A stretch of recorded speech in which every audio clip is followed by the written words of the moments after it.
படிப்பினுடைய அவசியத்தை உணர்ந்த காரணத்தினால்தான் நஞ்சு கொடுக்கப்படும் நேரம் வரை கிரேக்க நாட்டு கவிதைகளை படித்துக் கொண்டும் கேட்டுக்கொண்டும் இருந்தான் சாக்ரட்டிஸ். தூக்கு கயிற்றை முத்தமிடும் வரை படித்துக் கொண்டிருந்தான் உமர் முக்தார். தூக்கு மேடைக்கு அழைத்துச் செல்லும் வரை படித்துக் கொண்டிருந்தான் பகத்சிங். படுக்கின்ற இடம் கூட படிப்பகத்திற்கு அருகாமையில் கேட்டார் அண்ணல் அம்பேத்கர். படித்துக் கொண்டிருந்த புத்தகத்தை முடித்துவிட வேண்டும் என்பதற்காக தன்னுடைய அறுவை சிகிச்சையே அடுத்த நாள் மாற்றி வைக்க சொன்னார் பேரறிஞர் அண்ணா. பயணங்களின் போது எல்லாம் படிப்பதையே தன்னுடைய வழக்கமாக கொண்டிருந்தார் பாரதத்தினுடைய முதல் பிரதமர் ஜவஹர்லால் நேரு.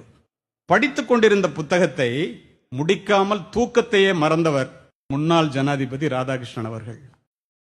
படிப்பால் மட்டுமே பாரதத்தை பாராள வைக்க முடியும் என்று படித்து படித்து சொன்ன மகா மனிதர் திரு APJ அப்துல் கலாம். 35 ஆண்டுகள் நூலகத்திலே மூழ்கி மூலதனம் என்னும் வேதாந்தத்தை கண்டுபிடித்தான். இன்று வரை கம்யூனிஸ்டுகளுடைய பைபிளாக போற்றப்படுகிறது கார்ல் மார்க்ஸ். இதையெல்லாம் நான் எதற்காக சொல்லுகின்றேன் என்றால், படிப்பு ஒரு மனிதனை எந்த அளவிற்கு உயர்த்தும் என்பதை ஆசிரியர்கள் உணர வேண்டும். பிக்காசோவினுடைய ஓவியத்தை விட, பீத்தோவனினுடைய இசையை விட, ஹியூகோவினுடைய ஒரு வாக்கியம், கதையினுடைய ஒரு கடைச்சொல், கம்பனினுடைய ஒரு செய்யுள், பாரதியினுடைய ஒரு பாட்டு, என் கண்ணதாசனினுடைய ஒரு வரி நம்முடைய வாழ்க்கையே புரட்டி போட்டது.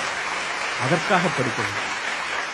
இரவு முழுவதும் தொழுகையில் ஈடுபடுவதை விட 1 மணி நேரம் கற்பித்தல் மேலானது என்கிறார் நபிகள் நாயகம். கற்றுக்கொள்வது மனித பண்பு, கற்றுக் கொடுப்பது மனித மாண்பு. கற்க துவங்குபவன் மாணவன், கற்றுக்கொண்டே இருப்பவன் ஆசிரியன். கற்றுக் கொடுப்பதனால் தான் ஆசிரியரை கற்றுக் கொடுப்பவர் என்று சொல்லுகின்றோம். நமக்கு அதிகமான ரோஜா மலர்கள் வேண்டும் என்றால் அதிகமான செடிகளை நட வேண்டும் என்பது இயற்கை. நமக்கு அதிகமான அறிவு வேண்டும் என்றால் அதிகமான புத்தகங்களை படிக்க வேண்டும். நீரளவே ஆகுமாம் நீராம்பல், தான் கற்ற நூல் அளவே ஆகுமாம் நுண்ணறிவு. நிறைய பட்டங்களை பெற்று தன்னுடைய பெயரை அலங்கரிப்பவர்களை விட நல்ல புத்தகங்களை படித்து தன்னுடைய மனதை அலங்கரிக்கின்ற ஆசிரியர்கள் மேன்மையானவர்கள் என்பேன்.